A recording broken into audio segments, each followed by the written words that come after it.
Suruhanjaya Pencegahan Rasuah Malaysia SPRM memandang serius isu dakwaan pihak berkuasa gagal menguatkuasakan undang-undang selain dikatakan menerima rasuah bagi melindungi aktiviti judi haram dan penjualan rokok seludup di Sungai Buloh, Selangor. Timbalan Ketua Pesuruhjaya Operasi SPRM, Datuk Seri Ahmad Khusairi Yahya berkata pihaknya akan memberikan tumpuan kepada pegawai dan anggota penguatkuasa yang disyaki menerima rasuah bagi melindungi premis perniagaan haram di sekitar kawasan itu. Dalam satu kenyataan, Datuk Seri Ahmad Khusairi berkata beliau telah menghubungi Pengarah Jabatan Integriti dan Pematuhan Standard JIPS Bukit Aman, Datuk Zamri Yahya siang tadi.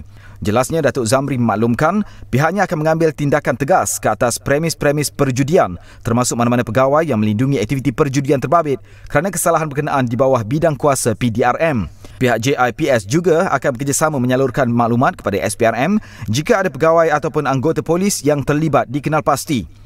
Masyarakat diminta untuk menyalurkan terus maklumat kepada SPRM dan tidak menghebahkan sesuatu isu ke dalam media sosial. Ini kerana ia tidak akan membantu sebarang proses siasatan, malah memberi peluang kepada pihak-pihak terlibat menghapuskan bukti yang ada.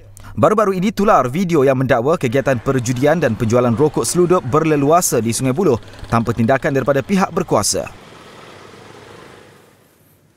Terdahulu, individu yang membuat pendedahan berkenaan di laman sosial Facebook Muhammad Asri Muhammad atau lebih dikenali sebagai Asri Janggut bertemu dengan Ketua Polis Negara Tan Sri Abdul Hamid Badur di Bukit Aman siang tadi. Pertemuan ini dipercayai susulan pendedahan beliau mengenai premis perjudian dan penjualan rokok haram di Bandar Baru, Sungai Buloh. Ia berlangsung jam 3 petang dan turut dikongsi di laman Facebook Tan Sri Hamid sendiri. Asri turut mengadakan pertemuan dengan Menteri Dalam Negeri Datuk Seri Hamzah Zainuddin dan Menteri di Jabatan Perdana Menteri Hal Ehwal Agama Datuk Seri Dr. Zulkifli Muhammad Al-Bakri di bangunan Parlimen. Pemilik perniagaan Heart Burger Malaysia itu sebelum ini mendakwa wujud beberapa premis judi serta gerai peniaga warga Indonesia keturunan Aceh yang menjual rokok seludup di sekitar Jalan Besar Bandar Baru, Sungai Buloh. Pendedahannya menerusi 3 siaran langsung di Facebook Heart Burger Malaysia tular sejak kemarin. Bagaimanapun, Ketua Polis Daerah Sungai Buloh Superintendent Syafaatun Abu Bakar menafikan dakwaan itu dan berkata ia satu fitnah yang mendatangkan keresahan dalam kalangan masyarakat dan ia menjatuhkan reputasi PDRM. Dan kita pun dah ambil tindakan.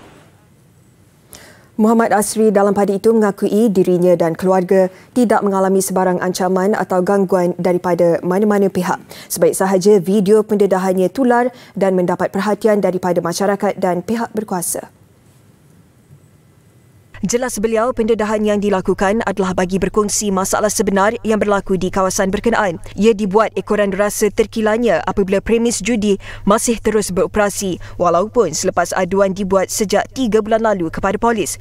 Tambahnya, sebaik membuat aduan, premis terbabit ditutup 2 hari dan kemudian akan beroperasi semula seolah-olah aduan yang dibuatnya tidak laku kepada pihak berkuasa. Kepada pihak MBSA, peniaga-peniaga lain pun saya minta maaf lah kerana benda ni agak terkesan. Sebenarnya lillahi ta'ala, sebenarnya saya tak ada isu pun dengan MBSA, dengan mana-mana PBT sebab saya memang peniaga tepi jalan dah biasa sangat dengan benda-benda. Kena tarik tu biasa lah. Tak ada apa dah, memang tak marah sedikit pun. Saya rasa cemburu. MBSA datang kacau store saya. Dalam masa yang sama, kau tak kacau kedai kuda, kau tak kacau jual rokok. Kita rasa macam jealous lah, cemburu. Kami tengah susah, kami baru nak start meniaga, budak-budak semua susah, kereta nak kena bayar, rumah nak kena bayar, kedai nak kena bayar, hutang nak kena bayar. Meniaga tak boleh pergi lama, meniaga sekejap. Dengan kita, kamu datang jokar-jokar tengking-tengking, tapi mesin judi beroperasi sampai pukul 1, pukul 2, pukul 3, kamu tak nak ambil tindakan. Beliau berkata demikian menerusi siaran langsung selama hampir sejam di laman Facebook Persatuan Pengguna Islam Malaysia PPIM. Ada kelewatan kat situ. Dan dalam tinjauan wartawan kami, Nurul Amalina Zainuddin, ke lokasi yang tular itu siang tadi mendapati tiada lagi kelibat peniaga warga asing yang berniaga di tepi jalan. Malah beberapa struktur kedai yang didakwa milik peniaga asing juga sudah dirobohkan. Kebiasaannya terdapat kemah-kemah peniaga yang diletakkan di atas parkir seperti yang didedahkan dalam video Asri Janggut. Namun pemerhatian saya siang tadi mendapati suasana yang meriah itu lengang sama sekali. Pelik, 2 hari lalu masih beroperasi tetapi hari ini tiada lagi. Mungkin kerana menyedari pemantauan pihak berkuasa yang tertumpu di lokasi itu sejak 2 hari lalu. Kita ini orang pergi mana? Okey. Oh, dia sudah pindah.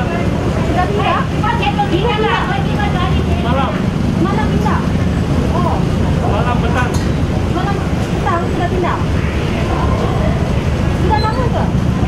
Aduh, hari dah. Tak, dia sudah lama ke? Agak lama. Apa, 1 tahun, 2 tahun? Ada 1 tahun, 2 tahun lah. Baik, sehari selepas tulanya video pembongkaran aktiviti gelap di sekitar kawasan Bukit Rahman Putra ini, tinjauan kami mendapati kawasan yang kebiasaannya didirikan gerai-gerai nampaknya hari ini telah pun kosong. Kalau dapat dilihat, terdapat sisa-sisa meja dan juga pembuangan di sini, di mana saya difahamkan di lokasi ini mungkin semalam ataupun minggu lepas mereka menjual buah-buahan, namun di sebalik aktiviti itu mereka sebenarnya menjual rokok dipercayai seludup. Dan kalau dapat kita kongsikan juga, aktiviti pembersihan ini saya tidak pasti sama ada telah pun dilakukan oleh pihak PBT ataupun peniaga sendiri yang telah melarikan diri selepas tularnya visual berkenaan. Bagi penduduk tempatan, aktiviti perniagaan tanpa kawalan itu menyebabkan lalu lintas menjadi sesak dan padat. Memang kalau nak sini 1 jam memang sibuk lah sini, Kangkabot. Memang sibuk lah sini. Datang sini jam, datang sini jam. Sekarang dah okey sikit.